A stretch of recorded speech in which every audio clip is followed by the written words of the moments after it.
Welcome to A Voice of Reason in Turbulent Times with Pastor Charles Burnett-Morrow. A powerful, practical, prophetic, and progressive commentary about what is happening in our world today. This is why Donald Trump is the ideal person for this hour. The plan has been in place for decades to do away with our Constitution. The plan has been in place for decades to establish a theocratic / oligarchy government with a figurehead authoritarian leader. They needed the leader to accomplish all these things. Why? Well, I'll tell you why. Because what they're doing today, what's happening before our eyes right now, is a coup. And every day on the news, every single day, it disturbs me that no one is calling this what it is. The media's not calling it what it is. Most of your podcasters are not calling it what it is. I love Steve Schmidt, but Steve Schmidt is not calling it what it is. He's acting as though in 2026 we're going to have midterm elections. I doubt that highly. I doubt very highly that we are even going to have midterm elections, folks. I doubt it very highly. It took Hitler 53 days to transform Germany from a constitutional democracy to a dictatorship. 53 days. He went in knowing exactly what he wanted to do. And listen, he utilized every legal means to do it. When I speak of Trump as the modern Hitler, when I tell people he is a fascist, he is Hitler reincarnate, people who do not know history have a habit of dismissing what I say because they say, no, Hitler just marched into Berlin and declared himself dictator. No, he did not. No, he did not. Adolf Hitler was able to ultimately persuade the president of Germany at that time to appoint him chancellor. And it took a lot of persuasion. He had to get, listen to me carefully, he had to get people in the media on his side so that they would endorse him for this position. He had to get politicians on his side.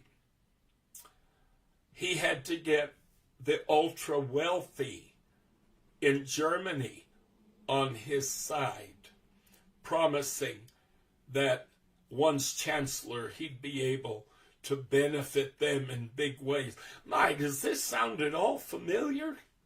Does this even sound at all familiar? I want to read a couple of articles to you today, folks, because I'm afraid that most Americans do not have an understanding of history. They do not understand what I'm about to share with you. I'm reading an article, at least parts of an article from the Holocaust Encyclopedia. You can find it online. Listen carefully. On January 30th, 1933, Adolf Hitler was appointed Chancellor of Germany. He was not elected, he was appointed by German President Paul von Hindenburg. Hitler was the leader of the Nazi Party. See, the Nazis at that time, They were just one of several political parties in Germany. Matter of fact, they were the smallest, and they were considered to be like MAGA. They were considered to be the fringe. They were considered to be extremists. The full name of the Nazi Party was the National Socialist German Workers' Party. Its members were often called Nazis. The Nazis were radically right-wing, anti-Semitic, anti-communist. You always hear these Republican people trying to say that Democrats are trying to make us a communist country, right? They're using that anti-communist rhetoric. And listen, and anti-democratic. Now, there are some misconceptions about how Hitler came to power. It is important to understand two things. He did not seize power in a coup, and he was not directly elected to power either. Hitler and the Nazi Party came to power, listen carefully, through Germany's legal political processes. According to the 1919 German Constitution, the position of Chancellor was appointed by the President. So the President simply appoints a Chancellor. This president, which I'm going to be reading momentarily, had several he appointed, and then he fired them and he replaced them because the chancellor served at the pleasure of the president, okay? So in other words, he can fire one today and replace him with somebody new tomorrow. There was no constraints as to when or how he could make decisions concerning a chancellor. Adolf Hitler came to power through Germany's legal political process. The Nazis continued to win over voters in the early 1930s. In the July 1932 parliamentary elections, the Nazis won 37% of the vote. My, that's interesting. 37%. Doesn't that sound an awful lot like the percentage of Americans who are identified as hard right MAGA Republicans? In November 1932, the Nazi share of the vote fell to 33%. However, this was still more votes than any other party won. The Nazi Party's electoral successes made it difficult to govern Germany. Hitler and the Nazis, listen carefully, refused to work with other political parties. Hitler demanded, once the Nazis had gotten a stronghold in the parliament, and they had a majority in the parliament, so they're able to gum up the works because they're not willing to work with any of the other parties. It's our way or the highway, okay? Once they had obtained this level of influence in the parliament, Hitler, listen carefully,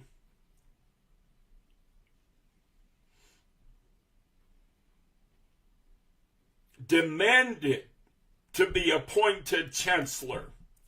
German President Paul von Hindenburg initially resisted this demand.